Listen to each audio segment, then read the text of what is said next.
यावेळेस आपण आपलं लक्ष आपलं चित्त परमेश्वराकडे केंद्रित करूया. देवाची दैनंदिन आणि प्रगत करण्यासाठी, आत्मसात करण्यासाठी आपण आपल्या अंतःकरणाची विशेष तयारी करू. आपण प्रार्थना करत बोल यहोवा सुनता तेरा दास वाणी तो अपनी सुना दे. बोल यहोवा सुनता तेरा दास वाणी तो अपनी सुना दे. वचन तेरा सिखा दे, उस पर चलना सिखा दे.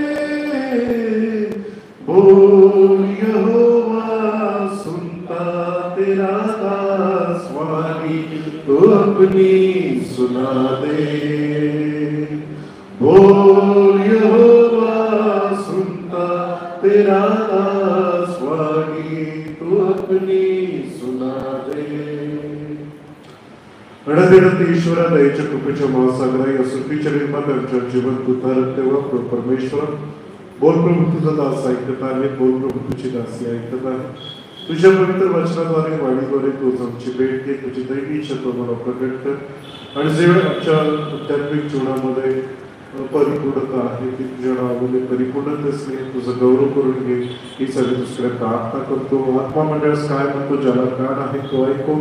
त्या आत्मिक कारण समजणार पण विचार करण्याचं सगळे बुद्धी दे. तुझ्या पवित्र शब्दाचं महत्व, सामर्थ्य, त्याची चव आणि साखळी आमच्या जीवनामधून वचनातून त्या मित्रांना द्यावं तुझी कृपा तू सदैव स्थिर ठेव.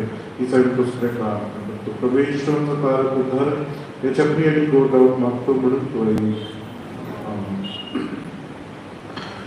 तो परमेश्वराची स्तुती असो, त्याच्या नावाला मान, महिमा, गौरव आणि सर्व काळ असो. आजचा हा दिवस आम्हा प्रत्येकाच्या जीवनासाठी आशीर्वादित, आनंददायी, आरोग्यदायी केला. कारण त्याची कृपा, त्याची दया, त्याचा अनुग्रह, त्याचं प्रेम, त्याचं सानिध्य, त्याचं संरक्षण आणि त्याचा प्रीतीपूर्ण वरदहस्त या भूतलावरील प्रवासामध्ये आम्हा प्रत्येकावर ठेवला. आणि पुन्हा एकदा परमेश्वराच्या पवित्र उपासना मंदिरामध्ये त्याची दैवी वाणी ग्रहण करण्यासाठी, आत्मसात करण्यासाठी प्रभू येशू ख्रिस्ताच्या गोड आणि गौरवी नावामध्ये आम्हा सर्व भक्तजनांच्या समवेत पाचारित केलं. त्यासाठी आपण देवाच्या नावाला मान, महिमा, गौरवात आणि सदा सर्व काय देऊया. जसं की गेल्या भागामध्ये परमेश्वराच्या पवित्र वचनातून आम्ही महत्वपूर्ण विचार, परमेश्वराच्या पवित्र वचनाचं सामर्थ्य, महत्व आणि त्याचा अनुभव कशा रीतीने आमच्या जीवनामध्ये येतो या दृष्टिकोनातून आम्ही पवित्र शास्त्राच्या वचनावर अध्ययन आणि चिंतन करण्याचा प्रयत्न केला. ख्रिस्ती विश्वासणाऱ्यांच्या जीवनामध्ये तीन महत्वाच्या गोष्टी आहेत: उपवास, पश्चाताप आणि तारण. कारण की उपवासाद्वारे आम्ही त्याच्या सानिध्यात राहतो, पश्चातापाद्वारे आम्ही पापाला पाठ करतो आणि त्याद्वारे ज्यावेळेस आम्ही आमचं मुख परमेश्वराकडे केंद्रित करतो आणि प्रभू येशू ख्रिस्ताला उद्धारकर्ता म्हणून आम्ही आमच्या जीवनामध्ये स्वीकारतो, त्यावेळेस निश्चित अर्थानं तारण, जी देवाची दैवी कृपा आहे, ती आमच्या जीवनासाठी आशीर्वादाचं कारण बनते. आणि या उपवासामध्ये तीन महत्वपूर्ण विचार गेल्या भागामध्ये आम्ही पाहण्याचा प्रयत्न करत आहोत. आणि त्यातील पहिला विचार मध्ये उपवास समयामध्ये तीन गोष्टी फार महत्वाच्या आहेत. त्यामध्ये परमेश्वराचं पवित्र वचन, त्यानंतर दुसरा भाग आहे त्याग, सॅक्रिफाईस, आणि तिसरा भाग आहे प्रार्थना. प्रार्थनेच्या सहभागितेद्वारे आम्ही पुन्हा एकदा देवाच्या सानिध्यामध्ये जाणं. आणि म्हणून उत्पत्तीच्या धर्मग्रंथामध्ये आम्ही पाहण्याचा प्रयत्न केला. उत्पत्तीचं पुस्तक 2 अध्याय 16-17 या वचनामध्ये सर्वात प्रथम जो उपवास परमेश्वरानं मानवाला दिला आणि त्या उपवासामध्ये परमेश्वर मानवाला काय सांगतो उत्पत्ती 2:16 मध्ये की या बागेतील जी आज्ञा दिलेली आहे त्या वाटेल त्या झाडाचे तू फळ खा, पण बऱ्या वाईटाचे ज्ञान देणाऱ्या झाडाचे फळ खाऊ नकोस, कारण की ज्या दिवशी तू खाशील त्याच दिवशी तू मरशील. म्हणजे पहिला भाग आहे आज्ञा. देवानं आज्ञा दिली, देवाचं वचन, देवाचं शब्द, देवाची वाणी, देवाची इच्छा त्या आज्ञेतून मानवासाठी व्यक्त करण्यात आली. आणि ती देवाची इच्छा आम्हाला या शब्दामध्ये, या वचनामध्ये प्राप्त होते. आणि ती देवाचे शब्द, देवाची वाणी, देवाची आज्ञा काय आहे तर मी जे सांगत आहे ते तू कर, आणि मी जे तुला खाऊ नको, ज्यासाठी मी मनाई करत आहे ते खाऊ नको, कारण की ज्या दिवशी तू ते खाशील त्याच दिवशी तू खास मरशील. आणि म्हणून दुसरी गोष्ट त्याच्यामध्ये आहे की हे करू नको, या गोष्टी सोड, यापासून तू पळ. इव्हन पाऊल देखील त्याच्या पत्रामध्ये, शिक्षणामध्ये तो सांगतो की या गोष्टीपासून तू पळ, म्हणजे या गोष्टी सोड, या गोष्टीचा त्याग कर. आणि परमेश्वराने या निर्मितीमध्ये मानवाला कोणत्या गोष्टी सोडायच्या आहेत, कोणता गोष्ट देवाला अपेक्षित नाही ती अतिशय स्पष्टरित्या सांगितली. आणि मग या गोष्टीची अवज्ञा केल्यानंतर, या गोष्टीचा आज्ञाभंग केल्यानंतर मानव देवाच्या पवित्र सहभागितेपासून दुरावतो, देवाच्या पवित्र सानिध्यापासून दुरावतो आणि पुन्हा मानव देवाच्या सानिध्यात येण्याची, कारण की मानवाच्या जीवनामधील सर्वात मोठ्या गोष्टीचं नुकसान यानंतर काय झालेलं आहे, कोणत्या मोठ्या आशीर्वादापासून मानव दूर गेलेला आहे, तर देवाच्या पवित्र सहभागितेपासून, देवाच्या भेटीपासून हा मनुष्य परावृत्त झालेला आहे. आणि म्हणून पुन्हा ती भेट होण्यासाठी, पुन्हा ते नातं प्रस्थापित होण्यासाठी जी योजना आखण्यात आली ती म्हणजे प्रभू येशू ख्रिस्त. कारण की पापाचं वेतन मरण आहे, देवाचं कृपादान प्रभू येशू ख्रिस्तामध्ये जीवन आणि शांती आहे. आणि मग त्या परमेश्वराच्या सानिध्यामध्ये पुनरुक्ती आम्हाला राहायचं असेल, जायचं असेल, तर आम्हाला प्रार्थनेद्वारे आम्ही त्याच्या सहभागितेमध्ये राहणं गरजेचं आहे. आणि म्हणून ख्रिस्ती धर्माचरणामध्ये या 3 महत्वाच्या गोष्टी, त्यापैकी उपवासामधील या 3 गोष्टी गेल्या भागामध्ये आम्ही आरंभ केल्या. आणि त्या भागामध्ये पहिला भाग आम्ही बहुतांशी परमेश्वराच्या पवित्र वचनावर पाहिलं. देवाचं वचन, ख्रिस्ती विश्वासणाऱ्यांच्या जीवनामध्ये देवाचं वचन, देवाच्या वचनाचं महत्व हे कोण सांगत आहे, तर परमेश्वराच्या पवित्र धर्मग्रंथामध्ये, पवित्र शास्त्रामध्ये देवाच्या सेवकांच्या द्वारे, संदेशांच्या द्वारे. आणि ज्याप्रमाणे वचन सांगते की प्रत्येक शास्त्रलेख हा ईश्वर प्रेरित आहे, त्याप्रमाणे या शब्द, या पुस्तकामध्ये, या धर्मशास्त्रामध्ये लिहिलेली प्रत्येक गोष्ट ही प्रभूपासून आहे, देवाच्या आत्म्यापासून आहे, ईश्वर प्रेरित आहे. आणि हा प्रत्येक शब्द सजीव आहे, संजीवित करणारा आहे. हा प्रत्येक शब्द जीवन देणार आहे, आशा देणार आहे, आधार देणार आहे, आम्हाला त्याच्या विश्वासामध्ये खंबीर करणार आहे, आमची आत्मिक भूक आणि तहान तृप्त करणार आहे, आम्हाला जगामध्ये राहत असताना बऱ्या वाईटाचं ज्ञान करून देणार आहे. हे देवाचे शब्द भोळ्यांना समंजस करणार आहे. हे देवाचा शब्द आम्हाला प्रकाश देणार आहे. हा देवाचा शब्द आमच्या पावलावर दिवा करता, दिव्याप्रमाणे कार्य करणार आहे. हा देवाचा शब्द आमच्यासाठी दुधारी तलवारीसारखा आहे, आमचं संरक्षण करणार आहे, आम्हाला वाईटापासून वेगळं करणार आहे. हा देवाचा शब्द हातोड्यासारखा आहे. हा देवाचा शब्द जो आहे तो दुधारी तलवारी सारखा आहे. हा देवाचा शब्द जो आहे तो अग्नी सारखा आहे, आमच्यातील देवाला वाटणाऱ्या गोष्टी नष्ट करणारा आहे.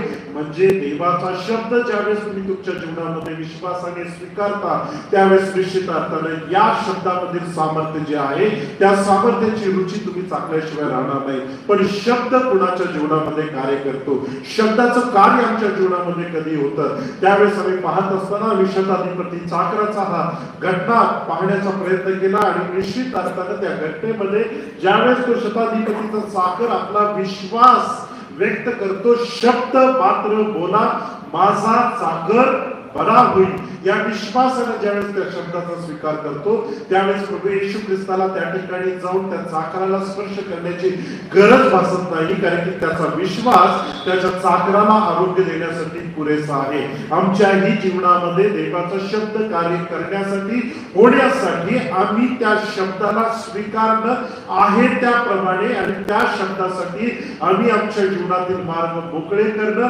आणि त्या शब्दाला कार्य करण्यासाठी आम्ही अलाव करणं हे गरजेचं आहे. कारण की सृष्टीमध्ये प्रत्येक गोष्ट निर्जीव आहे, श्वास फक्त मनुष्यामध्ये फुंकलेला आहे आणि सृष्टीमध्ये शब्द कार्य करतो, कारण की सृष्टीला निवडीचं स्वातंत्र्य नाही. सृष्टी जी आहे तसा शब्द आपल्या जीवनामध्ये स्वीकारते, पण ज्या मानवामध्ये श्वास फुंकलेला आहे त्या मानवाला निवडीचं स्वातंत्र्य आहे. म्हणून तुम्ही ज्यावेळेस तो शब्द विश्वासानं तुमच्या जीवनामध्ये स्वीकारता आणि मुखानं घोषित करता, त्यावेळेस तो विश्वास तुमच्या जीवनामध्ये परिवर्तन आणणार आहे. आणि म्हणून यासाठी आहे त्या स्थितीमध्ये आम्ही तो देवाचा शब्द आमच्या जीवनामध्ये स्वीकारणं, त्याचा आदर करणं, स्वागत करणं आणि त्याला कार्य करण्यासाठी अलाव करणं हे फार महत्वाचे आहे. आणि त्याच वेळेस आम्हाला देवाच्या शब्दाचं सामर्थ्य सामर्थ्याची रुची आम्ही चाकल्याशिवाय राहणार नाही. आणि म्हणून त्या शताधिपतीनं ज्यावेळेस त्या शब्दावर आपला विश्वास व्यक्त केला त्यावेळेस त्यानं काय केलं तर त्यानं व्यक्त झाला, त्यानं कबूल दिली की मी जरी मोठा ताबेदार आहे, माझ्या हाताखाली जरी बहुतसे लोक असले तरी देखील तुम्ही माझ्या छत्राखाली यावी इतकी माझी योग्यता नाही. स्वतःला लीन केलं, स्वतःला लीन करून त्या शब्दाचं विश्वास घेऊन त्या शब्दाला आपल्या जीवनामध्ये स्वीकारलं. तत्क्षणी त्याचा चाकर बरा झाला. कारण की प्रभू येशू ख्रिस्त म्हटला, इतका विश्वास मला इस्रायलात आढळला नाही, तुझ्या विश्वासाप्रमाणे तुला प्राप्त हो. आणि त्या क्षणी त्याचा चाकर बरा झाला. आणि आमच्या ही जीवनामध्ये देवाचा शब्द कार्य करण्यासाठी, देवाची वाणी कार्य करण्यासाठी आमच्यामधील असणारं मी, मला, माझं आणि स्वतःचं अस्तित्व, स्वतःचे विचार, देवाला न आवडणारे विचार यातून आम्ही बाहेर पडावं आणि आहे त्या स्थितीमध्ये आम्ही त्या शब्दाला आमच्या जीवनामध्ये स्वीकारावं. तो परमेश्वराचा पवित्र शब्द, वाणी जी सामर्थ्यवान आहे ती आमच्या जीवनामध्ये कार्य केल्याशिवाय राहणार नाही. आणि मग त्याच शब्दाला आम्ही आमच्या जीवनामध्ये ज्यावेळेस आम्ही घेतो त्यावेळेस आमच्या जीवनामध्ये काय बदल होतात तर निश्चित अर्थानं इफिसियन्स पत्र याचा 5वां अध्याय 26व्या वचनामध्ये संत पौल त्या ठिकाणी म्हणतो, यासाठी की तिला त्याने वचनरूपी जलस्नानाने शुद्ध करून पवित्र करावे. ज्यावेळेस देवाचा शब्द तुम्ही तुमच्या जीवनामध्ये स्वीकारायला सुरुवात करता, देवाच्या शब्दाची रेलचेल तुमच्या जीवनामध्ये, तुमच्या अंतःकरणामध्ये तो प्रवाह, तुमच्या शरीरामध्ये, अंतःकरणामध्ये, तुमच्या जीवनामध्ये तो प्रवाह ज्यावेळेस वाहायला सुरुवात होतो त्यावेळेस तुमचं जीवन जे आहे ते शुद्ध अवस्थेमध्ये तुम्हाला घेऊन देतं. आता या ठिकाणी संत पौल काय म्हणतो, वचनरूपी जलस्नानाने. जलस्नान, आम्ही स्नान करत असताना आमचं स्नान आम्ही कधी करतो, आम्ही आंघोळ कधी करतो, आमच्या जीवनामध्ये आंघोळीचा समय कोणता आहे? असं कोणीही आमच्यामध्ये दिसत नाही की जो आपल्या दिवसाचा आरंभ आंघोळीशिवाय करत असेल किंवा आंघोळीशिवाय आपल्या घराच्या बाहेर पडत असेल. असं कोण आमच्यामध्ये आहे का? असं कोणीच नाही. का? कारण की आम्ही ज्यावेळेस बाहेर समाजात आमच्या कार्याच्या व्यवसायाच्या ठिकाणी जातो त्यावेळेस आमचं शरीर जे आहे ते स्वच्छ असावं, ते मलिन नसावं, म्हणून आम्ही सकाळी जलस्नान घेतल्याशिवाय बाहेर पडत नाही. त्याचप्रमाणे देवाच्या प्रिय मंडळी, आमच्याही जीवनामध्ये वचनरूपी जलस्नान आम्ही कधी घ्यावं त्यासाठी उत्कृष्ट समय कोणता आहे ते देखील आम्ही पाहणं गरजेचं आहे. म्हणून आम्ही स्तोत्र करता 143 दाविदाचं स्तोत्र मी वारंवार आपल्या मनावर बिंबवण्याचा प्रयत्न करतो. दावीद स्तोत्र 143:8 मध्ये म्हणतो, प्रातःकाळी तुझ्या वासनाचे शब्द माझ्या कानी पडू दे, कारण तुझ्यावर माझा भाव आहे. ज्या मार्गाने मी चालावे तो मला कळीव, कारण मी आपले चित्त तुझ्याकडे लाविले आहे. तुझ्या इच्छेप्रमाणे वागण्यास मला शिकव, कारण तू माझा देव आहेस. तुझा उत्तम आत्मा मला सरळ मार्गावर नेव. प्रातःकाळी देवाचं शब्द, देवाची वाणी स्वीकारण्याचा उत्तम समय जर कोणता असेल तो प्रातःकाळी, ज्यावेळेस तुम्ही निद्रा अवस्थेतून बाहेर येतात त्यावेळेस आम्ही देवाचा शब्द आमच्या जीवनामध्ये, देवाची वाणी आमच्या जीवनामध्ये, देवाचे वचन वाचण्यासाठी, ग्रहण करण्यासाठी, त्याची इच्छा समजण्यासाठी, जगातील कार्यामध्ये व्यस्त होण्यापूर्वी देवाच्या दैवी वाणीद्वारे आम्ही आमच्या जीवनाचं संतुलन काय करावं? स्थिर करावं. ज्यावेळेस तुम्ही प्रातःकाळी, इव्हन तुम्ही जर दैहिक शारीरिक नियम जरी पाहिले, वैद्यकीय शास्त्रामधील जर, आयुर्वेदामधील जर तुम्ही नियम पाहिले तर आयुर्वेदाच्या नियमामध्ये देखील तुम्हाला पाहायला मिळतं, ज्यावेळेस तुम्ही भोजन किंवा जेवण सेवन करता त्याच्यामध्ये आयुर्वेदामध्ये, दैहिक शास्त्रामध्ये तुम्हाला काय सांगितलं जातं तर सूर्य मावळण्यापूर्वी खा आणि सूर्य उगवण्यापूर्वी तुम्ही खा. कारण की का? तुम्ही सकाळी ज्यावेळेस तुम्ही खाता त्यावेळेस ते जे जेवण आहे ते तुमच्या दिवसभर शरीराला पचण्यासाठी आणि तुमच्या शरीराचं आरोग्य संतुलित राहण्यासाठी करण्यासाठी निश्चित अर्थानं हे तुम्हाला मदतनीस ठरतं. म्हणून वैद्यकीय शास्त्रामध्ये देखील हे सांगितलेलं आहे. त्याचप्रमाणे आमच्या आध्यात्मिक आत्मिक जीवनाचं संजीवन आणि पोषण करण्यासाठी आम्ही प्रातःकाळी आम्ही निद्रा अवस्थेतून बाहेर आल्यानंतर आम्ही देवाचं वचन स्वीकारावं, आम्ही देवाची बोलावं, आम्ही देवाची वाणी ऐकण्याचा प्रयत्न करावा. कारण की ती वाणी तुम्ही वचनरूपी जलस्नानानं ज्यावेळेस सकाळी स्वतःला शुद्ध करून ज्यावेळेस तुम्ही कार्याला बाहेर पडतात, ते वचन जे तुम्ही अंतःकरणामध्ये घेतलेलं आहे ते वचन तुमच्या दिनचर्येमध्ये काय राहतं, तुमच्या मनामध्ये, विचारामध्ये, आचरणामध्ये, कृतीमध्ये आणि कोणत्याही प्रकारच्या कार्यामध्ये तुम्ही व्यस्त असताना एखादी चुकीची गोष्ट तुमच्या जीवनामध्ये घडत असेल तर सुवेळी अवेळी देवाचं वचन तुमच्या अंतःकरणाद्वारे तुमच्या जीवाशी बोलेल आणि त्या वाईटापासून दूर राहण्यासाठी ते वचन तुम्हाला मार्गदर्शन केल्याशिवाय राहणार नाही. आणि म्हणून वचनरूपी जलस्नान हे आम्ही घ्यावं, कारण की त्या वचनरूपी जलस्नानानं आम्ही शुद्ध होतो. आणि म्हणून ते कोणत्या समय घ्यावं तर निश्चित अर्थानं प्रारंभी प्रातःकाळी आम्ही निद्रावस्थेतून बाहेर येतो त्यावेळेस आम्ही वचन घ्यावं. फक्त एवढंच आम्ही वचन घ्यावं का? देवाशी एवढ्या समयामध्ये आम्ही बोलावं का? तर पवित्र शास्त्रामध्ये ज्यावेळेस आम्ही येशू ख्रिस्ताचं जिवंत उदाहरण पाहतो, येशू ख्रिस्ताच्या सेवा कार्यामध्ये तो प्रातःकाळी परमेश्वराच्या उपासनेस गेला, गर्दीतून दुपारी वेगळा झाला आणि सायंकाळी पुन्हा एकदा परमेश्वराची वाणी ऐकण्यासाठी तो गर्दीपासून वेगळा शिष्यांना निरोप देऊन तो गेलेला आम्हाला दिसून येत आहे. कधी कधी आम्ही असा विचार करतो की आम्ही देवाचं वचन फक्त आम्ही दिवसामध्ये जागृत अवस्थेमध्ये असतानाच ऐकावं का? त्यावेळेसच आम्ही त्याच्यावर मनन करावं का?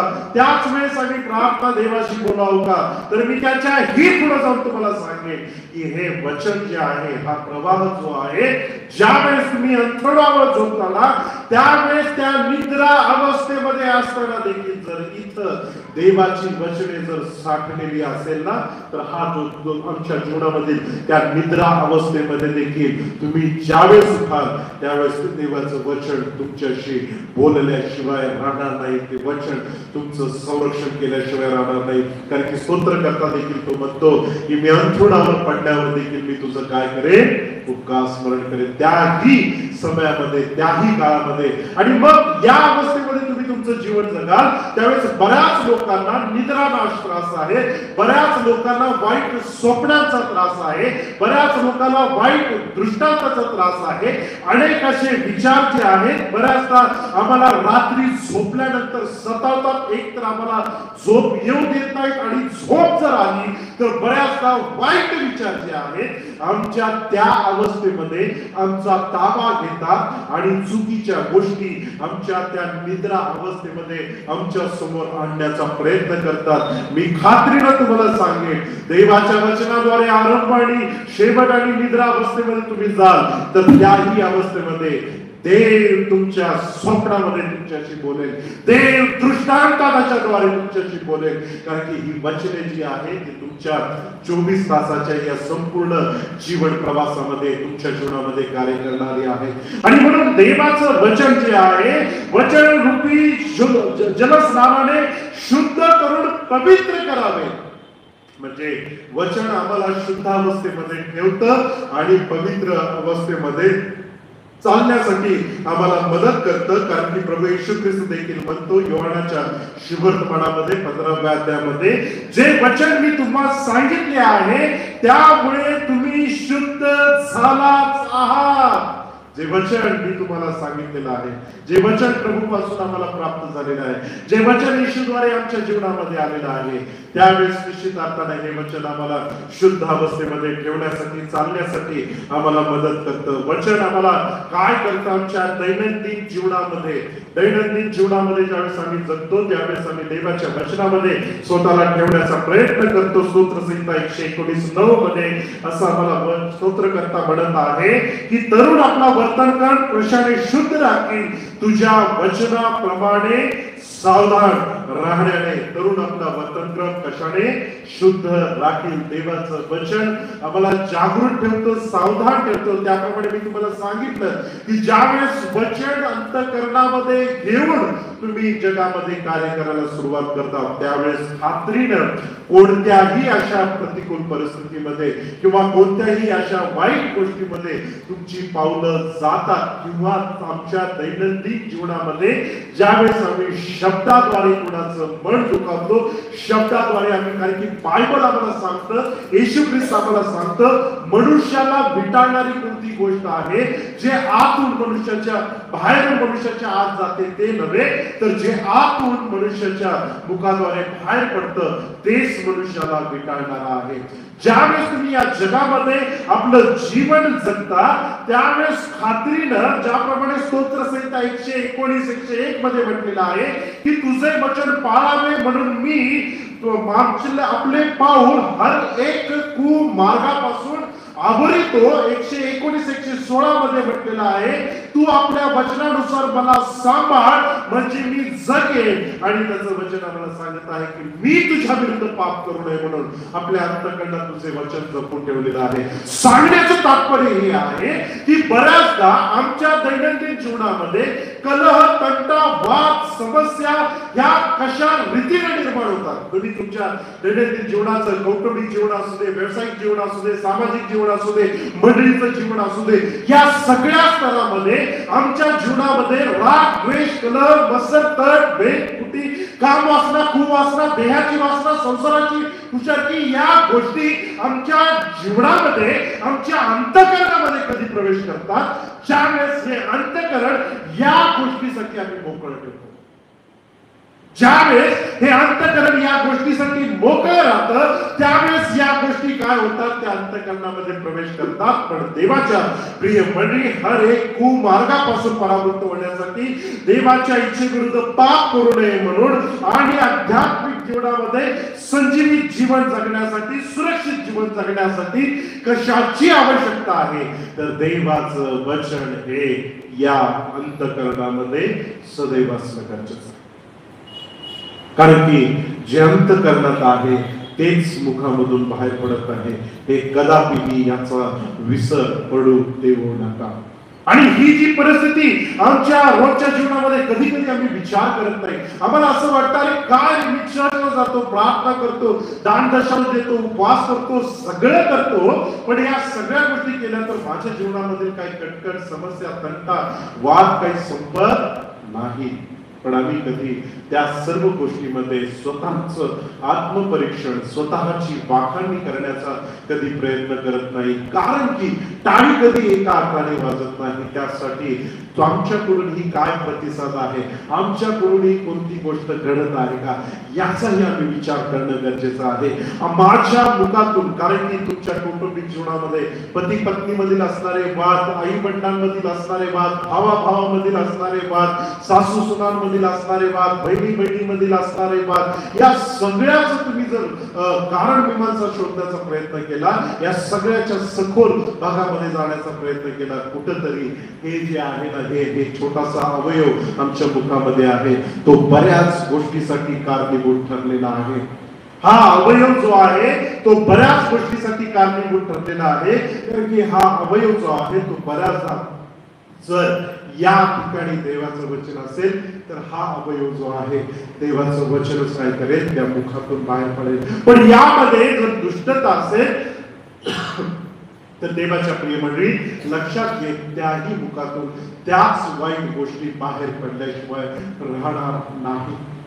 आणि म्हणून देवाचा शब्द आमच्या जीवनामध्ये शांती प्रस्थापित करण्यासाठी, आमच्या जीवनाला खंबीर आणि बळकट करण्यासाठी, आमच्या जीवनाला वाईटातून दूर राहण्यासाठी, आणि ही जी जीभ आहे जी आग लावणारी आहे, म्हणजे तेवढं त्या जीभेमध्ये बल आहे की ती कुठल्याही चांगल्या गोष्टीमध्ये जाऊन फक्त जसं म्हणतात काही ठिकाणी माशी शिंकली तसं म्हणतात त्याप्रमाणे ही जीभ जर चुकून हाताबाहेर गेली आणि त्या जीवेतून काही चुकीचा शब्द बाहेर पडला तर नक्कीच ती परिस्थिती जी आहे ती काय होईल, बदलून जाईल.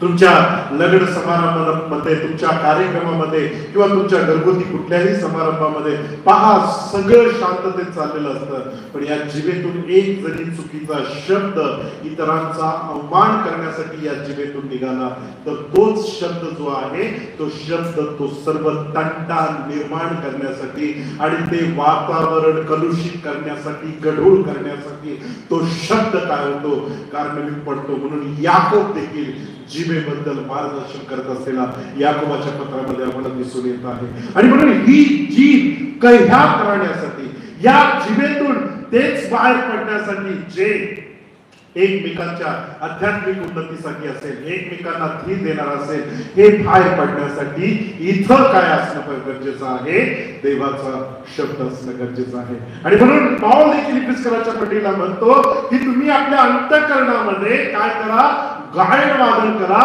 एकमेकांना आत्मिक प्रबंध म्हणून दाखवा. पौल हे का सांगतो, कारण की ही जीभ जी आहे, जर इथं ते नसेल तर ही जीभ कदाचित त्या सहभागितेमध्ये वाद निर्माण करण्याचं कारण करू शकते. एक चुकीचा शब्द जो आहे तो नात्याला काय करू शकतो, तोडू शकतो, एकमेकांना वेगळं करू शकतो, माणसाला माणसातून उठवू शकतो, कुटुंबाला विभक्त करू शकतो, पती पत्नीमध्ये वाद निर्माण करू शकतो, भावाभावामध्ये वाद निर्माण करू शकतो, आई वडिलां म्हणजे या भूतलावरील असणाऱ्या प्रत्येक नात्यामध्ये हा फक्त एक शब्द या जीवेतून बोललेला तो कारणीभूत करू शकतो आणि आमचं जीवन काय होऊ शकतं, उद्ध्वस्त होऊ शकतं. म्हणून देवाच्या प्रिय मंडळी, देवाचा शब्द, देवाचं वचन हे आमच्या या अंतःकरणामध्ये, त्याच्यावर त्या वचनाने आम्ही स्वतःला शुद्ध करणं, त्या वचनरूपी जलस्नानानं आम्ही स्वतःला शुद्ध करत राहणं. आणि ते फक्त मर्यादित नाही. पहा तुम्ही कसं या पाण्याचा वापर, आज या उन्हाळ्याच्या काळामध्ये कितीदा पाण्याचा वापर करता पहा, उठल्यापासून ते शेवटपर्यंत तुम्हाला पाणी लागतं. म्हणजे पाणी तोंड धुवायचं असेल, पाणी डोक्यावर घ्यायचं असेल, पाणी शरीर धुवायचं असेल, पाणी हात धुवायचं असेल,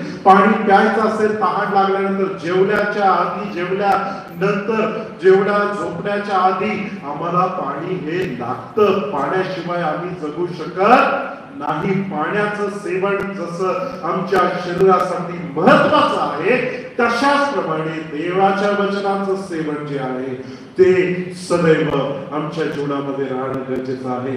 देवाच्या वचनाचं मरण आणि चिंतन. म्हणून मी सांगतो, त्या गायीप्रमाणे कसं गायी आपला चारा सकाळी खाते आणि दिवसभर ती गायी त्या चाऱ्याचं काय करत असते, रवंत करत असते.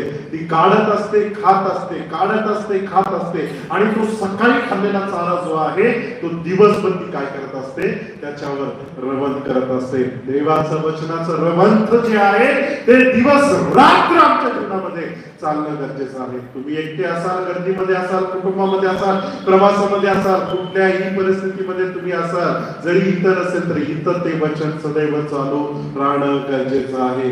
इथं आणि इथं हे जे कनेक्शन आहे ना, हे सदैव एकत्र असणं गरजेचं आहे. म्हणजे इथून हे जे वचन आहे ते इथपर्यंत जाईल आणि हे जे आहे ते तुम्हाला सतसत विवेक बुद्धीमध्ये चालण्यासाठी काय करेल, मार्गदर्शन करेल. योग्य मार्गाने, योग्य दिशेनं वाटचाल करण्यासाठी ते काय करेल, तुम्हाला सहाय्य करेल. कारण की सैतान जो आहे, सैतान कुठं हल्ला करतो, सैतान जो आहे तो आमच्या मनामध्ये, आमच्या माइंडमध्ये तो काय करतो, त्याची दुष्टता पेरण्याचा प्रयत्न सदैव त्याचा चालू आहे.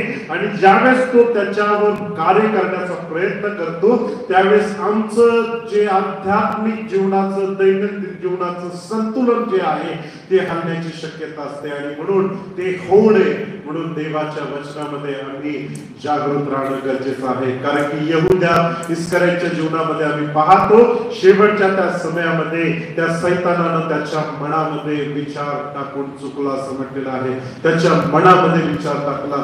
ज्यावेळेस आम्ही हनन्या आणि सफरे यांच्या बाबतीत पाहतो, त्यावेळेस हनन्या आणि सफऱ्यांच्या मनामध्ये काय होला, देवा सैतानानं काय केलं, विचार टाकला असं म्हटलेलं आहे. आणि म्हणून इथं ज्यावेळेस ते पडला, इथून इथपर्यंत गेला, त्यावेळेस त्यांची दिशा बदलली, त्यांचे मार्ग बदलले. देवाच्या इच्छेविरुद्ध काय झालं? त्यांचं पवित्र आत्म्याच्या विरुद्ध काय झाली? लबाडी त्यांच्या जीवनामध्ये घडली. आणि पहा, हा सैतान मन जे ज्याला म्हटलेला आहे, हृदय ज्याला म्हटलेला आहे, तिथं तो कधीही आमच्या जीवनामध्ये येऊन जसं चोरी करण्यासाठी येतो, घात करण्यासाठी येतो, ज्याप्रमाणे चोर रात्रीचं जाऊन शेतामध्ये निधन करण्याचा प्रयत्न करतो, त्याप्रमाणे दुष्टता, कारण की रात्रीची अवस्था, निद्रावस्था, म्हणजेच आम्ही जागरूक नसतो, आम्ही सावधान नसतो आणि आम्ही काय होतो? अशक्त पडतो आणि चोर चोरी करण्यासाठी येतो. चोर आमच्या शेतामध्ये येतो, दुष्टता आमच्या शेतामध्ये येते आणि निधन पेरून जाते. त्याचप्रमाणे देवाच्या प्रिय मंडळी, आम्ही ज्यावेळेस जागरूक नसतो, आम्ही सावधान नसतो, त्यावेळेस दुष्टता कधी त्याचं निधन आमच्या अंतःकरणात, आमच्या भावनेमध्ये, आमच्या मनामध्ये, आमच्या विचारामध्ये कधी त्याची पेरणी करून जाईल सांगता येत नाही. म्हणून ज्याप्रमाणे आज आम्ही देवाचं वचन शब्दाभिषेक शिकत आहोत, त्या शब्दामध्ये हे सांगितलेलं आहे की ते वचन आम्हाला शुद्ध करतं, जल स्नानानं काय करतं? शुद्ध करतं, पवित्र राखण्यासाठी मदत करतं. तो शब्द जो आहे तो आम्हाला सावधान आणि जागृत राहण्यासाठी, आमचा वर्तनक्रम जगण्यासाठी, तो शब्द जो आहे आमच्या जागृत आणि निद्रावस्थेमध्ये देखील, ज्यावेळेस वचनामध्ये आम्ही राहतो त्यावेळेस त्या निद्रावस्थेमध्ये देखील ते वचन आमच्या आत्म्याशी, आमच्या मनाशी ते काय करत असतं? बोलत राहतं. आणि त्याप्रमाणे तुमच्या जीवनामध्ये जर अशा प्रकारचा त्रास तुम्हाला असेल, कारण की बरेच लोक म्हणतात की आम्हाला झोप नाहीये, बरेच लोक म्हणतात आम्हाला निद्रानाश आहे, बरेच लोक म्हणतात आम्हाला वाईट स्वप्न पडतात, वाईट दृष्टांत पडतात, वाईट विचार मनामध्ये येत असतात. बरेच लोक या ठिकाणी माझ्याकडे प्रार्थनेमध्ये येतात. शारीरिक विधा तर असतीच, पण बऱ्याचदा लोकांनी मानसिक व्याधी देखील माझ्या समोर सांगितलेले आहेत की आमचं लक्ष लागत नाही, लक्ष विचलित होतं, राग येतो, तंटा उत्पन्न होतं, आमचं चित्त थाऱ्यावर नाही, झोप लागत नाही, आमच्या मनामध्ये सारखे वाईट विचार एकसारखे येतात, आम्हाला झोपल्यानंतर देखील आम्हाला वाईट अवस्था येतात आणि आमचं स्वप्न दोष किंवा असे अनेक प्रकारचे जे वाईट असलेली गोष्टी आमच्या जीवनामध्ये कार्य करत आहेत. कारण एकच आहे, एकच कारण आहे, कारण की जे तुम्हाला संरक्षण देणार आहे, जे तुम्हाला शुद्ध आणि पवित्र ठेवणार आहे, जे तुम्हाला सावधान आणि जागरूक ठेवणार आहे, जे तुम्हाला शुद्ध अवस्थेत चालवणार आहे, जे तुम्हाला सांभाळणार आहे, जे पापापासून दूर ठेवणार आहे, ते वचन जे आहे त्या वचनाचं योग्य प्रमाणात आम्ही सेवन करत नाही.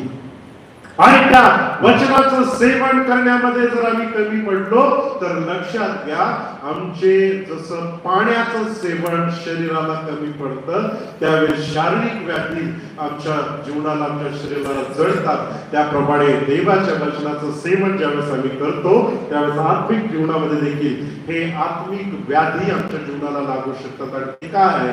राग, द्वेष, कलह, मत्सर, तट, भेद, तुटी, काग वासना, कुवासना, डोळ्याची वासना, संसाराची खुशालकी, देहाची वासना आणि अशा प्रकारच्या अनेक वाईट गोष्टी काय होतील? आमच्या जीवनामध्ये प्रवेश करतील आणि आमचं चित्त थाऱ्यावर ठेवणार नाही, तर आम्हाला देवापासून दूर घेऊन जाण्यासाठी ते यशस्वी ठरतील. आणि म्हणून देवाच्या प्रियमंडळी, देवाच्या वचनाचं सामर्थ्य, देवाच्या वचनाचं तुम्ही ज्यावेळेस उपवासामध्ये असतात, कारण की हा भाग ख्रिस्ती धर्माचरणातील उपवास या विचारापासून आपण सुरू केलेला आहे. उपवासामध्ये ज्या पहिली गोष्ट महत्वाची आहे ती म्हणजे देवाचा शब्द आणि देवाची आज्ञा. अगदी आरंभिक उत्पत्तीच्या धर्मग्रंथामध्ये आदाम आणि हवेला देवाने दिलेली आज्ञा जर त्यांच्या चित्ती स्मरणी स्थिर राहिली असती तर कदाचित देवाच्या इच्छेविरुद्ध ते पाऊलच उचललं गेलं नसतं. त्याप्रमाणे आमच्याही जीवनामध्ये ही वचने स्थिरावणं, राहणं, लक्षात, स्मरणात आम्ही ठेवणं गरजेचं आहे, जेणेकरून उद्धार पावलेलं जे जीवन आहे, कृपा पावलेलं जे जीवन आहे, तारण पावलेलं जे जीवन आहे, ते तारण पावलेलं जीवन जे आहे ते देवाच्या इच्छेविरुद्ध किंवा देवाच्या मार्गातून काय होणार नाही? परावृत्त होणार नाही. कारण की आमच्या मनामध्ये ज्यावेळेस दुष्टता तो विचार टाकते ना, त्यावेळेस आमच्या जीवनामध्ये देवाच्या वचनावर देखील, देवाच्या वाणीवर देखील आमच्या मनामध्ये संशय निर्माण होऊ शकतो. बऱ्याचदा या गोष्टीचा आम्ही कधी विचार करत नाही, त्याकडे कधी आम्ही लक्ष केंद्रित करत नाही. कधी कधी ज्यावेळेस हे विचार आमच्या जीवनामध्ये येतात, तो जोर ज्यावेळेस ते दुष्टता ज्यावेळेस ते निधन करण्यासाठी यशस्वी होते, त्यावेळेस आमच्या जिवंत देवाच्या शब्दावरचा विश्वास देखील अस्थिर व्हायला सुरुवात होतो. आम्ही देवाच्या शब्दावर, देवाच्या वाणीवर, देवाच्या वचनावर देखील शंका उत्पन्न, देवाच्या योजनेवर देखील आम्ही शंका उत्पन्न करायला सुरुवात करतो. आणि देवानं ज्या गोष्टीसाठी आम्हाला पाचारण केलेलं आहे, जेव्हा देवानं आम्हाला जबाबदारी दिलेली आहे, देवानं ज्या उद्देशाने या जगामध्ये आम्हाला पाठवलेलं आहे, त्या देवाच्या दैवी योजनेवर देखील आमच्या मनामध्ये शंका निर्माण होतील. पहा, सैतानाचं फार मोठं शस्त्र आहे. सैतानाचं पहिलं आणि सर्वात मोठं शस्त्र जे आहे ते तुमच्या मनामध्ये निराशा उत्पन्न करणे. सैतानाचं पहिलं आणि मोठं शस्त्र जर तुमच्या जीवनामध्ये काय असेल तर तुम्हाला तुम्ही अशक्त आहात याची जाणीव करून देणे, तुमच्या मनामध्ये भय निर्माण करून ठेवणे, तुमच्या मनामध्ये संशयी प्रवृत्ती निर्माण करणे, हे सैतानाचे फार मोठी शस्त्र ख्रिस्ती विश्वासांच्या जीवनामध्ये देवाच्या प्रिय मंडळी कार्य करतात. आणि म्हणून ज्यावेळेस ही या गोष्टी आमच्या जीवनामध्ये कार्य करायला सुरुवात होतात ना, त्यावेळेस आम्ही देवाच्या योजनेवर देखील संशय निर्माण करतो. पहा, योनाच्या जीवनामध्ये जर तुम्ही पाहिलं तर योनाला देवानं एक विजन दिलेलं होतं, योनाला देवानं एक जबाबदारी दिलेली होती, योनाला देवानं एक संदेश दिला होता. संदेश काय होता? जा आणि निनवे शहरामध्ये लोकांना तू काय कर? पश्चातापाची घोषणा कर. आणि ज्यावेळेस योनाला ही वाणी आली, योनाच्या मनामध्ये, पहा, योनाच्या मनातून पहिला विचार किंवा योना काय दृष्टिकोनातून ज्यावेळेस देवाचा वाणी, देवाचा शब्द त्याच्या जीवनामध्ये येतं, त्यावेळेस त्याचा विचार पहिला काय पाहिजे? बोल प्रभू तुझा दास. ज्यावेळेस शमूएला 3 वेळेस वाणी आली, त्यावेळेस त्या ठिकाणी असणाऱ्या याजकाने काय सांगितलं? आता तिसऱ्यांदा जर तुला आवाज आला तर तू काय म्हण? बोल तुझा दास ऐकत आहे. एवढंच, त्याच्यानंतर काहीच नाही. आता ज्यावेळेस योनाला वाणी येते, त्यावेळेस योनाचा विचार काय आहे? आता मी कुणाला पाप सांगायला गेलं तर ते लोक काय करतील? चिडतील. ते लोक काय करतील? मला धरतील. आणि म्हणून योनाच्या मनामध्ये निर्माण झालेली शंका त्याला कुठे घेऊन जाते? त्याला स्ट्रेट माशाच्या पोटामध्ये घेऊन जाते. आमच्याही जीवनामध्ये पहा, तुम्हाला जर पाचारण आहे, तुम्हाला देवानं निवडलेलं आहे, तुम्हाला एखाद्या जबाबदारीसाठी, एखाद्या कार्यासाठी देवाने जर अभिवचन दिलेलं आहे, तर त्या अभिवचनावर विश्वास ठेवा, त्या शब्दावर विश्वास ठेवा, त्या वाणीवर विश्वास ठेवा. ज्यावेळेस तुम्ही या पवित्र शास्त्रातील वचने वाचता, त्यावेळेस त्या प्रत्येक शब्दावर विश्वासच ठेवा, त्यावर शंका उत्पन्न करू नका. त्या शब्दावर विश्वास ठेवा, त्या वाणीवर विश्वास ठेवा, त्याच्यावर मनन आणि चिंतन करा. कारण की देवाच्या अभिवचनावर जेव्हा तुम्ही शंका निर्माण करता, त्यावेळेस माशाचं पोट हे काय आहे? निश्चित आहे.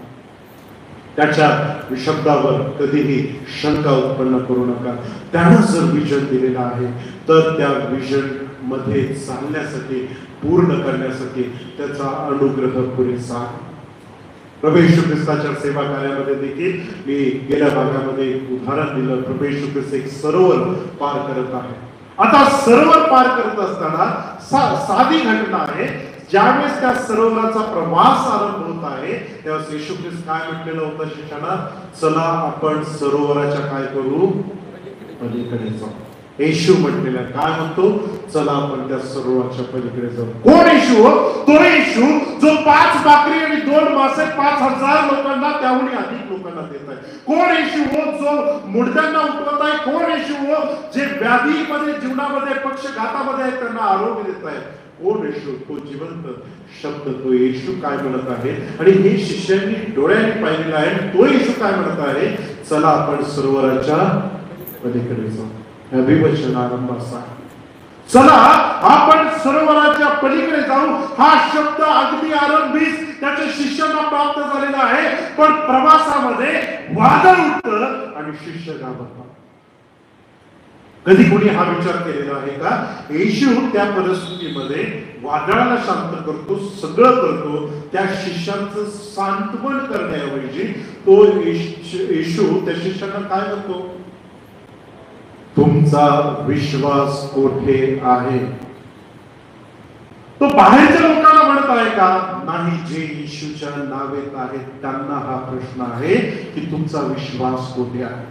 तो तिथे जात नाही, अरे घाबरू नका, मी आहे, काळजी करू नका. नाही, तुमचा विश्वास कोठे आहे? कारण की आरंभी सांगितलेलं आहे की चला आपण आपलं सरोवर पार करू. त्या शब्दामध्ये खात्री आहे, त्या शब्दामध्ये खात्री आहे, त्या शब्दामध्ये आश्वासन आहे, त्या शब्दामध्ये विश्वास ठेवण्याचं कर्तव्य आहे की जर प्रभूनं म्हटलेलं आहे की आपण हे सरोवर पार करू तर तो प्रभूच पार करून देणार आहे, आम्ही पार करू शकणार. ज्यावेळेस योनाला सांगितलं जाते की तू जा, तू सांग, पश्चाताप करा, योनाचं एवढंच काम होतं की ते करायचं. पण या दोन्ही भागामध्ये तो योना असेल किंवा हे शिष्य असेल, कुठेतरी देवाच्या शब्दामध्ये शंका, आणि ती शंका जी आहे ती देवाच्या विवचनावर निर्माण करते. जगातील दृष्टिकोनातून एक उदाहरण तुम्हाला सांगायचं आहे.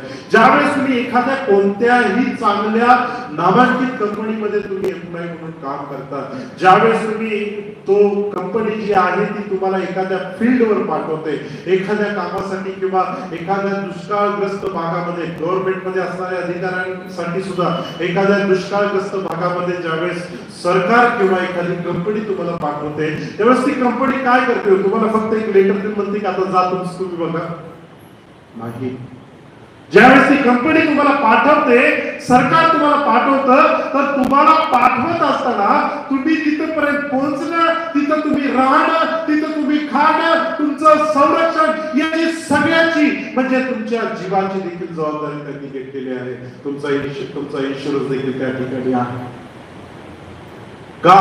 कारण तुम्ही तिथपर्यंत जात असताना तिथं कार्य करता. जर जगामध्ये एखाद्या साध्या एम्प्लॉयला पाठवत असताना जर ती जगिक दृष्टिकोनातून जगातील असणारी कंपनी जर एवढी काळजी घेऊ शकते, तर देवाच्या प्रिय मंडळी, ज्यावेळेस तो शब्द, तो देव प्रभू येशू तुम्हाला पाठवतो या जगामध्ये, आणि जन्म आणि मृत्यू मधला जो कालखंड प्रभू तुम्हाला देत आहे त्याला तुम्ही आयुष्य म्हणता, जे आयुष्य प्रभू तुम्हाला देत आहे.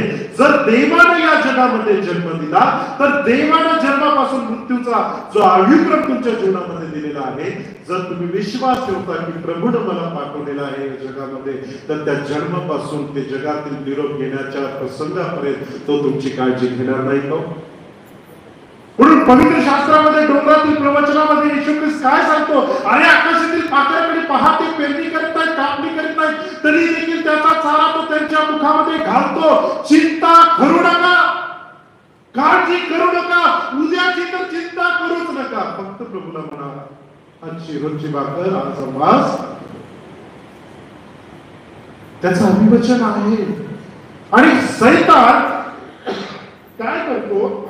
आमच्या जीवनामध्ये तिथंच शंका निर्माण करायला सुरुवात करतो, तिथंच आम्हाला अस्थिर करतो. आमचा धैर्य खचण्यासाठी, आम्ही निराशित, दुःखी, कष्टी होण्यासाठी, आम्ही त्याच्या विजन पासून, त्याच्या कार्यापासून परावृत्त करण्यासाठी ती दुष्टता आमच्या मनामध्ये शंकेचं निधन करते.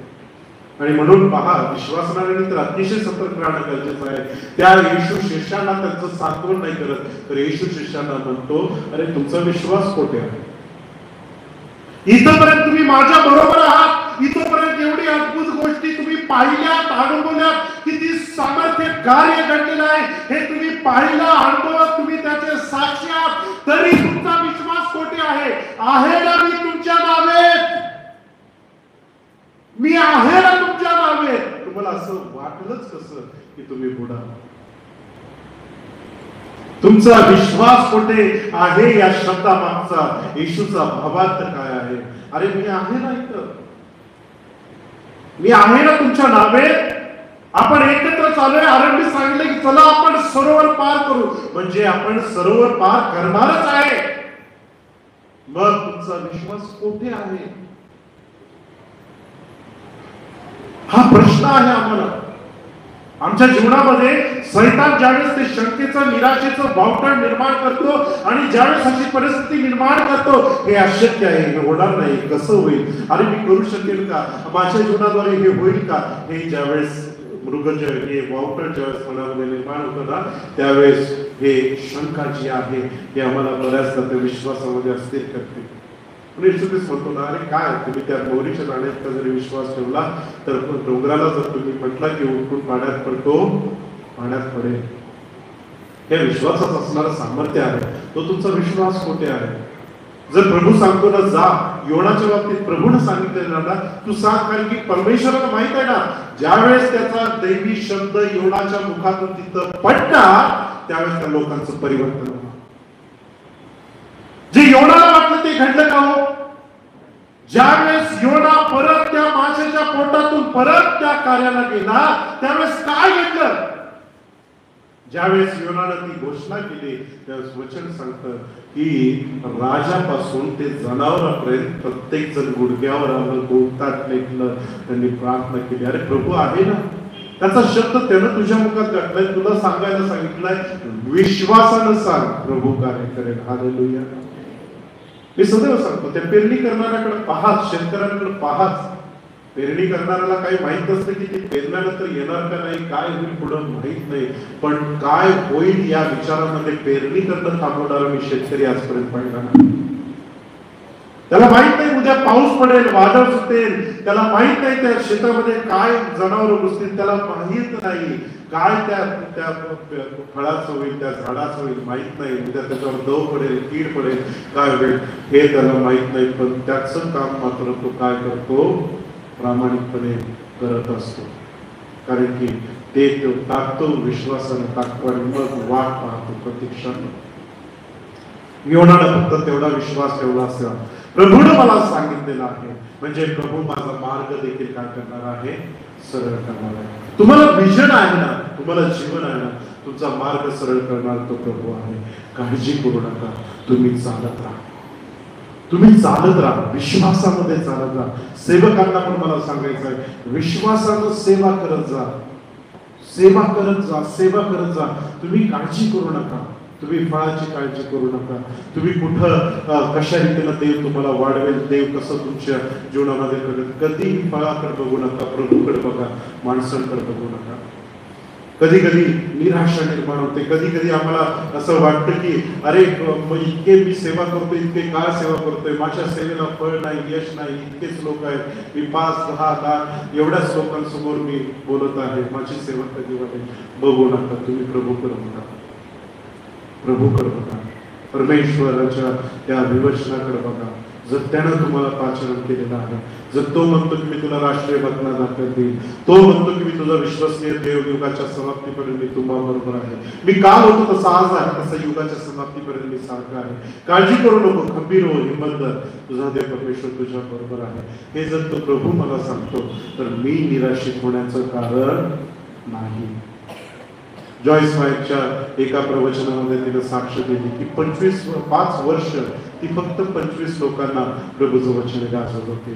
5 वर्षांमध्ये 25 लोकांना प्रभूचं वचन गाजवणं तिला कधीही थांबवलं नाही. तिला कधीही त्याच्याबद्दल निराशा असायची. त्यांना बऱ्याचदा वाटायचं कधी होईल, काय होईल, मी इतकं सांगते, फक्त 25च लोक आहेत. आणि 5 वर्षानंतर 25 लोकांना वचन सांगितल्यानंतर ती 5,000वर प्रभूचं वचन सांगायला उभी राहिली. म्हणजे देव कधी तुमच्या जीवनामध्ये कार्य करा. आणि मग मी जॉयस मेयरचं का सांगू, मी माझी वैयक्तिक साक्ष देखील मी तुम्हाला सांगतो. या शब्दावर, या वचनावर एवढ्या विश्वासानं, खात्रीनं, टाळीनं तुम्हाला बोलण्याचं धैर्य कधी प्राप्त होतं ज्यावेळेस तो शब्द मी चाकलेला आहे, तो शब्द मी अनुभव घेतलेला आहे, त्या शब्दामध्ये चाललेलो आहे. कुठे आम्ही त्या नाशिकच्या फाट्यावर एक एक व्यक्तीला जाऊन आम्ही दिवस 8-8 किलोमीटर आम्ही एक गॉस्पल, एक नामकरण वाटण्यासाठी आम्ही 15, 10, 12 किलोमीटर आम्ही चालत होतो. त्यावेळेस कधीही विचार नव्हता, ते चालणं, पायाला सूज येणं, अनेक प्रकारचे अडथळणं, लोकांचा विरोध, अपमान, छळ, या सगळ्या गोष्टीतून वचन पेरण्याचं काम प्रभूनं त्या काळामध्ये चालू ठेवलं. त्या परिस्थितीमध्ये कधीही विश्वास आम्ही कमकुवत झाला नाही. प्रभूनं त्याची कृपा दिली. त्या परिस्थितीपासून गेल्या ओडिसाच्या सभेमध्ये 40,000 लोकांपर्यंत प्रभूचं वचन गाजवण्यासाठी उभा करणं ही प्रभूची साक्ष आहे. हालेलुया. प्रभूच्या कार्यासाठी प्रभूच्या सेवेमध्ये आपण विश्वास राहू, त्याच्या अभिवचनावर विश्वास राहू आणि सदैव मुखामध्ये होकारार्थी शब्द असू द्या. तो प्रभू म्हणतो मी तुला राष्ट्रीय पत्ना दाखवतील. तो देईल आज फक्त भारतामध्ये नाही तर जगभरामध्ये आपल्या सेवेसाठी प्रभूने दालन ओपन केलेली आहे. प्रभूची कृपा आहे. जर तुम्ही थोडक्या विषयी विश्वास राहिला तर तुझी नेमणूक मी पुष्कळावर करेल. हे प्रभूचं काय आहे? अभिवचन आहे. सारख्या भागामध्ये देखील 8-10 वर्ष आम्ही त्या ठिकाणी फक्त 10 ते 20 लोकांच्या मध्ये आम्ही प्रभूचं सेवा करत राहिलो. पण प्रभूनं त्याची कृपा पुरवली आणि राष्ट्रीय पत्ना दाखवून देणारा परमेश्वर आज जगभरामध्ये त्याचा गौरव करण्याची संधी देत आहे. निश्चित तुम्हाला सांगतो, जर प्रभूनं तुम्हाला निवडलेला आहे तर प्रभूनं तुमच्यासाठी मार्ग देखील केलेला आहे. प्रभूनं तुमच्यासाठी ती दिशा देखील ठरवलेली आहे. प्रभूनं त्याचं संरक्षण देखील ठेवलेलं आहे. कारण की या सर्व प्रवासामध्ये इथपर्यंत या प्रवासामध्ये अनेक चढ उतार आले, अनेक लोक आले, अनेक विरोधक आले, अनेक लोकांनी त्रास देण्याचा प्रयत्न केला, अनेक लोकांनी पाय तोडणे, जीव घेणे, सुपारी देणे अशा प्रकारचे अनेक प्रकार या सेवेमध्ये अनुभवात आले. या सगळ्या प्रक्रियेतून मी गेलेलो आहे. हे सगळे गोष्टी मी अनुभवलेल्या आहेत. या सगळ्या गोष्टी मी पाहिलेल्या आहेत. पण मी तुम्हाला एकच सांगतो, जरी कोणी धमकी दिली, पाय तोडणं, सुपारी देणं आणि अतिशय निंदा, नालस्ती, निलावी पत्रे अशा अनेक गोष्टी जरी घडल्या तरी एकच माझा प्रभूवर विश्वास आहे, जर त्यानं ही सेवा दिलेली आहे तर त्याचं संरक्षण केलेलं आहे. हालेलुया. त्याचं संरक्षण देखील आहे, त्याचं अभिवचन देखील आहे. मी तुझ्या बरोबर आहे, खंबीर हो, हिम्मत. प्रभूवर विश्वास ठेवा. देवाच्या वचनावर, देवाच्या शब्दावर, देवाच्या वाणीवर विश्वास ठेवा.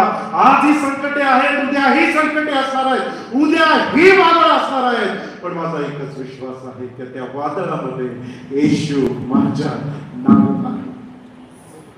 येशू माझ्या नावेत आहे. म्हणून येणारी वादळ कितीही मोठी असेल तर त्या वादळाला शांत करणारा येशू माझ्या नावेत आहे. तो येशू तुमच्याही नावेत आहे. तो येशू तुमच्याही जीवनात आहे. जो माझ्या जीवनामध्ये कार्य करतो तो तुमच्याही जीवनामध्ये कार्य करतो. जो अब्राहम, इसाक, याकोब यांच्या जीवनामध्ये कार्य करतो, जो शिष्यांच्या जीवनामध्ये कार्य करतो, जो देवाच्या अनेक अभिषिक्त सेवकांच्या जीवनामध्ये कार्य करतो, तोच देव तुमच्याही जीवनामध्ये कार्य करतो. फक्त काय करा? त्याच्या शब्दावर विश्वास ठेवा, त्याच्या वाणीवर, त्याच्या अभिवचनावर विश्वास ठेवा. संकट सोयी सहाय्य करण्यास सिद्ध असणारा परमेश्वर तुमच्या बरोबर आहे. तो आहे. तो उद्या आहे असं नाही, तो काल होता असं नाही, तो काल होता, तो आज आहे आणि तो उद्याही असणार आहे. ते अभिवचन आहे. तो म्हणतो की जा घोषणा कर, काळजी करू नकोस, माझा शब्द तितका सामर्थ्यवान आहे, राजाला देखील कोणता नेसवायला पार पडेल, त्या राजाला देखील गुडघ्यावर आणेल. माझ्या शब्दामध्ये सामर्थ्य. तुझं काम आहे, तू गाजव, सांग, पश्चाताप करा, वळा, तू काळजी करू नकोस. जर तो म्हणतो की चला आपण या सरोवराच्या पलीकडे जाऊ, काळजी करू नका, वादळ उठलं तरी येशू आहे ना, येशू आहे. ते विश्वास कधी खंबीर होऊ नका. त्या शताधिपतीप्रमाणे तो विश्वास ठेवा, लीड करा, प्रभूला समर्पित करा. ते वचन जे आहे ते खरंच सामर्थ्यवान आहे, ते खरंच गोड आहे, ते रुचकर आहे, ते संरक्षण देणार आहे, ते आमच्या जीवनामध्ये कार्य करणारं ते देवाचा शब्द, देवाची वाणी आहे. देवाच्या प्रेमाने, विश्वासानं ते देवाचं वचन उपवास समयाच्या कालावधीमध्ये नव्हे तर निरंतर आमच्या जीवनामध्ये. उपवास समय हा शब्द ज्यावेळेस मी वापरतो तो फक्त मी 40 दिवसाकरिता वापरतोय असा समज करू नका. उपवास हा शब्द फक्त तुमच्या बुधवार आणि गुरुवारच्या उपवासासाठी वापरतोय असं समजू नका. ज्यावेळेस मी उपवास म्हणतो त्यावेळेस जीवनात, या जगामध्ये प्रवेश केल्यापासून जगातील निरोप घेण्याचा जो समय नियुक्त आहे त्या समयापर्यंत उपवास मी बोलता. म्हणून उत्पत्तीच्या धर्मग्रंथामध्ये आज्ञा काही तेवढ्या फक्त बागेमध्ये राहण्यापुरतीच आज्ञा नव्हती, ती आज्ञाच होती की खाऊ नकोस. देवाची वाणीच होती की खाऊ नकोस, खाशील तर तू काय होशील, खास मरशील. ही आज्ञाच होती. म्हणजे त्याला कालमर्यादा नाही. उपवासाचा विचार, उपवासामध्ये देवाचं वचन शिकत असताना फक्त 40 दिवसासाठी नाहीये, हे निरंतर तुमच्या जीवनासाठी आहे, हे कायमस्वरूपी तुमच्या जीवनासाठी आहे. जोपर्यंत देवानं त्याचा श्वास तुमच्या मुखामध्ये घातलेला आहे आणि जितका प्रवास तुमच्या जीवनासाठी आहे तोपर्यंत हे वचन आहे आणि तोपर्यंत त्या वचनावर विश्वास ठेवा. कारण की मी तुम्हाला सांगेन आणि खात्रीने सांगेन, हा शब्द जो आहे याच नाही तर यानंतरच्या जीवनामध्ये देखील तुम्हाला घेऊन जाणार आहे. त्या शब्दाचा स्वीकार करा, सन्मान करा, सेवन करा. त्या वचनामध्ये स्वतःला सदैव शुद्ध ठेवण्याचा प्रयत्न करा. ती वचने या हृदयातून कधीही जाऊ देऊ नका. ती वचने सदैव या मुखामध्ये अंतःकरणामध्ये ठेवा. आणि म्हणून पवित्र शास्त्र आम्हाला सांगतो, पाऊल म्हणतो की सुवेळी अवेळी वचनाची घोषणा करण्यासाठी तू काय कर, सदैव तयार राहा. कधी आम्ही सुवेळी अवेळी कधी देवाचं वचन गाजवू शकू? ज्यावेळेस हे वचन इथं असेल ना, तर तुम्हाला काही करण्याची गरज नाही. तुम्ही कुठेही असा, बायबल हातात असो नसो, हे शब्दामध्ये या जीवेवर ते शब्द यायला सुरुवात होतो. कधी कधी आम्ही त्या वचनाचा बेअर्थ घेतो. त्या वचनाचा अर्थ आम्हाला समजत नाही. आम्हाला असं वाटतं की बरेच लोक, बरेच सेवक असं उठतं की त्यांना सकाळी उठतात आणि काय गोष्ट होतं माहित नाही. ते बायबल उघडतात आणि बायबल उघडतात, मला आज देवाचं वचन हे प्राप्त झालं, मला तुमच्याशी बोलायचं नाही. प्रिय, त्याला सुवेळी अवेळी नाही म्हणा. सुवेळी अवेळी वचनाची घोषणा करण्यासाठी तयार राहा. म्हणजे काय? तुम्ही त्या परिस्थितीमध्ये, म्हणजे पहा, युद्धावर, युद्धभूमीवर कधी शत्रू हल्ला करेल माहीत नाही. म्हणून शत्रू हल्ला करेल त्याच वेळेस प्रॅक्टिस करायची आहे का? त्याच वेळेस व्यायाम करायचा आहे का? त्याच वेळेस तुम्हाला काही हालचाली करायच्या, त्याच वेळेस तुम्हाला बंदुकीचे गनशॉट मारणं कशाने शिकायचं आहे का? नाही. युद्धभूमीत असणारा जो सोल्जर आहे त्याला तिथं प्रवेश केल्यापासूनच या गोष्टी त्याच्या नित्य क्रमामध्ये काय आहेत, दैनंदिन क्रमामध्ये या ऍडिशनल आहेत. म्हणजे उठल्यापासून शेवटपर्यंत जागृत, ते शस्त्र, ते व्यायाम, ते सगळ्या गोष्टी त्यांना सदैव कराव्या लागतात. का? कारण की कधी पण शत्रू येईल, कधी पण हल्ला करेल, त्यावेळेस ते कसे पाहिजे? सज्ज पाहिजे. पण हे सज्ज कधी राहतात? ज्यावेळेस ते तयारीमध्ये राहतात, त्यामध्ये ते राहतात. त्यावेळेस कधी हल्ला झाला तरी आमचा युद्धभूमीत असणारा सोल्जर जो आहे तो तैनात असतो, तो तयार असतो आणि शत्रूला ठार करण्यासाठी तो त्या ठिकाणी उभा असतो. का? कारण तो त्या तयारीमध्ये राहतो. सुवेळी अवेळी देवाची घोषणा करण्यास तयार राहा. म्हणजे काय? म्हणजे आम्ही सदैव त्या वचनामध्ये राहणं गरजेचं आहे.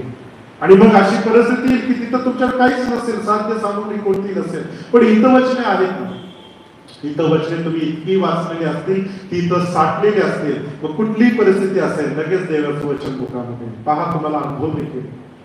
तुम्ही व्याकुळ स्थितीमध्ये असाल, तुम्ही कठीण परिस्थितीमध्ये असाल, तुम्ही अडचणीमध्ये असाल, तुम्ही कुठल्याही संकटामध्ये असाल, वचन इथून इथं येईल आणि म्हणे धीर धर, घाबरू नको. हे वचन इथून इथपर्यंत येईल आणि त्या सुवेळी अवेळी तुमच्याशी बोलेल, इतरांशी बोलेल. हे वचन स्वीकारा, हे वचनाचा स्वीकार करा आणि उपासमय म्हणजे तुमच्या या भूतावर असणारा जेवढा जीवित क्रम गुण दिलेला आहे त्या वचनामध्ये जसं देवाचं वचन आणि मग काय सोडायचं ते आपण पुढच्या भागामध्ये पाहूच आणि प्रार्थना सहभागिता त्याच्यानंतरच्या भागामध्ये पाहू. फक्त वचनाविषयक आपण या भागामध्ये शिकत आहोत. म्हणून हे वचनाचं मूल्य, महत्व जाणा, समजून घ्या. वचनरूपी जलस्नानाने रोज आणि रोज स्वतःला काय करा? शुद्ध करण्याचा प्रयत्न करा. हे वचन जागृत ठेवेल, हे वचन सावध ठेवेल, हे वचन संरक्षण करेल, हे वचन कुमार्गामध्ये चालू देणार नाही, हे वचन पापापासून दूर राखण्यास तुम्हाला मदत करेल. हे वचन जे आहे ते तुम्हाला या जगामध्ये आत्मिक जीवनामध्ये जगण्यासाठी काय करेल?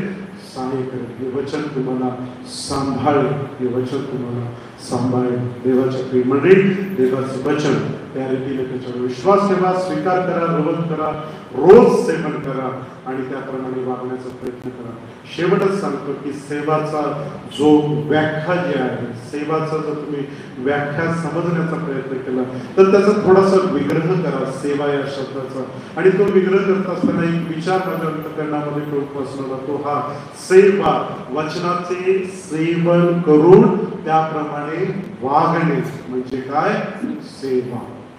ही सेवा, ते सेवन करा आणि वागा, ही सेवा आहे. तुमची आध्यात्मिक सेवा हीच आहे की तुम्ही त्याला आपलं काय करा? समर्पण करा आणि त्याचा ऐका, त्याप्रमाणे जगण्याचा प्रयत्न करा. प्रभू करून हे वचन, हे विचार हे देवाचा शब्द, देवाची वाणी आमच्या आत्मिक जीवनाला प्रोत्साहित करू आणि संजीवित राहण्यासाठी हे वचन आपल्याला मार्गदर्शन करू. आमेन.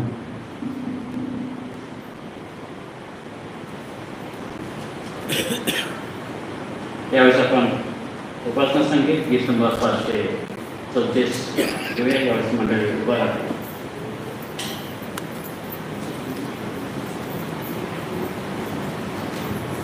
होईल सृष्टी कृपेची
आणि आता सर्वबुद्धी सामर्थ्याच्या पलीकडे असणारी देवदूत शांती तुमच्या अंतर्गत व तुमचे विचार ख्रिस्तेशमध्ये राहतो. आणि आता देवस्वरूपाची प्रीती, प्रवेश ख्रिस्ताची प्रेमळ कृपा आणि पवित्र आत्म्याचं सौभाग्यपण आपला सर्वांसोबत आणि देवाच्या सर्व प्रेमिकांसोबत आता आणि सदा सर्व काळ आपला सर्वांसोबत राहतो. आमेन. म्हणजे खाली असते तुझी मात्र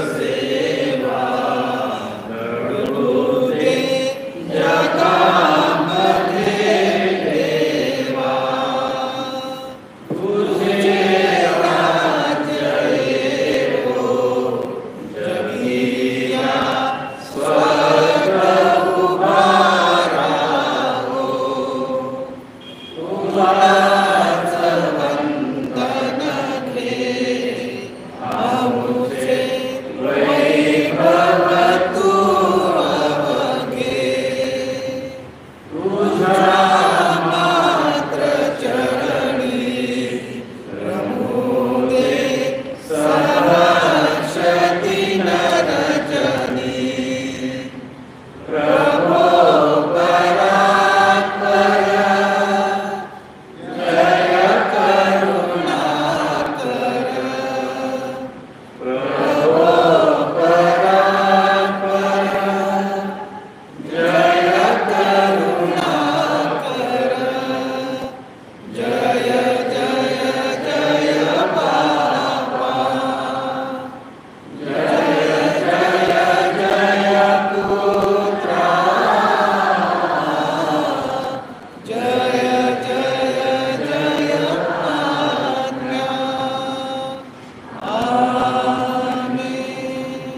प्रणाम सिस्टर.